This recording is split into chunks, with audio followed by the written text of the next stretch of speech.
నా పేరు శంకర్. నేను ఒక గవర్నమెంట్ స్కూల్లో టీచర్ని. నా భార్య పేరు భార్గవి. మాకు ఒక 3 ఏళ్ల పాప ఉంది. తన పేరు కశ్వి.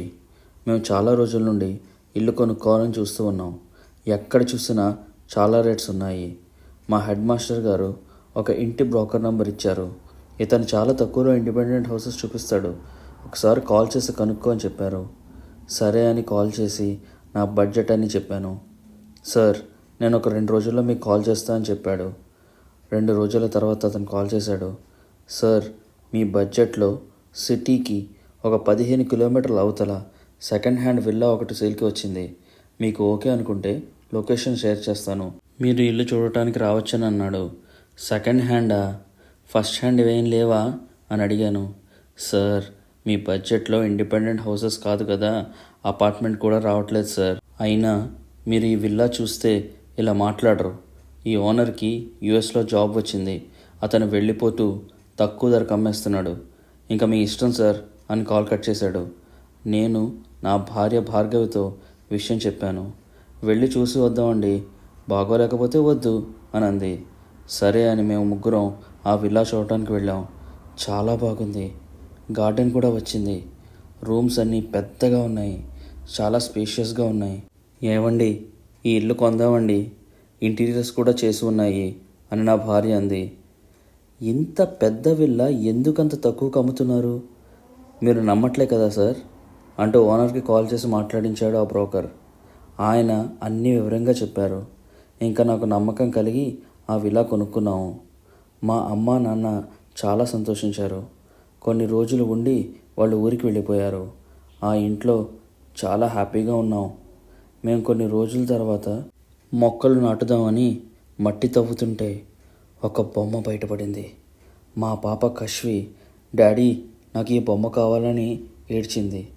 వద్దమ్మా, ఆ బొమ్మని బయటకు విసిరేశాను. అప్పటి నుండి ఎవరో మా ఇంట్లో ఉన్నట్టు మాకు అనిపించేది. మొదట్లో మేము పెద్దగా పట్టించుకోలేదు. కానీ పోను పోను ఏవో అడుగుల శబ్దాలు వినిపించేవి. జుట్టు కాలిన వాసన వచ్చేది. మా పాప ఊరికే సిక్ అయ్యేది. అదే పనిగా మా ఇంటి ముందుకు వచ్చి కుక్కలు ఏడవటం, గట్టిగా మొరగటం జరిగేవి. నాకు ఏం చేయాలో అస్సలు అర్థమయ్యేది కాదు. నా భార్య పాప చాలా భయపడిపోయేవారు. ఎన్నో పూజలు చేయించాం. కొన్ని రోజులు బాగానే ఉండాం. మళ్ళీ అడుగుల శబ్దాలు వినిపించేవి. ఒకరోజు అర్ధరాత్రి దాహంగా అనిపించి లేచి మంచినీళ్ళు తాగుదామని ఫ్రిడ్జ్ దగ్గరికి వెళ్ళాను. ఫ్రిడ్జ్ లైట్ కిటికీ మీద పడింది. ఏదో నల్లటి ఆకారాన్ని చూశాను. చాలా భయం వేసింది. ఎవరు ఎవరు అని లైట్ వేసి చూస్తే అక్కడ ఎవరూ లేరు. ఇంకో రోజు నా భార్య, ఏవండి ఏదో దుర్వాసన వస్తోంది అని ఇల్లు అంతా వెతికాం. ఆ వాసన మేడ మీద ఎక్కువైనట్టు అనిపించింది. మొత్తం వెతికాం, ఏమీ కనిపించలేదు. డౌట్ వచ్చి వాటర్ ట్యాంక్లో చూసాము. ఒక పిల్లి చనిపోయి ఉంది. అది చూసి ఒక్కసారిగా షాక్ అయిపోయాం. ఆ రోజు అంతా ఆ ట్యాంక్ అంతా క్లియర్ చేయడానికే సరిపోయింది. మా పాప రోజు రోజుకి వీక్ అయిపోయేది.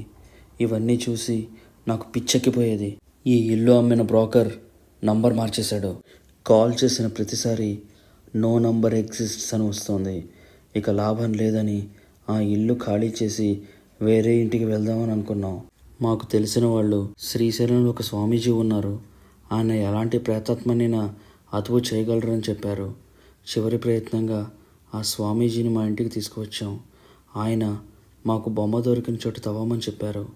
నేను ఆ స్వామీజీ చెప్పింది చేశాను. అక్కడ చాలా బొమ్మలు మాకు కనపడ్డాయి. వెంటనే స్వామీజీ గట్టిగా మంత్రాలు చదువుతూ ఆ బొమ్మలన్నిటినీ కాల్చేశారు. ఇంట్లో మళ్ళీ ఏ దుష్ట ప్రేతాత్మ తెరిచేరకుండా రక్ష కట్టారు. అప్పటి నుండి మేము ఎంతో ప్రశాంతంగా ఉన్నాం. మా కంటెంట్ మీకు నచ్చినట్టయితే please like, share and subscribe to our channel. Thank you.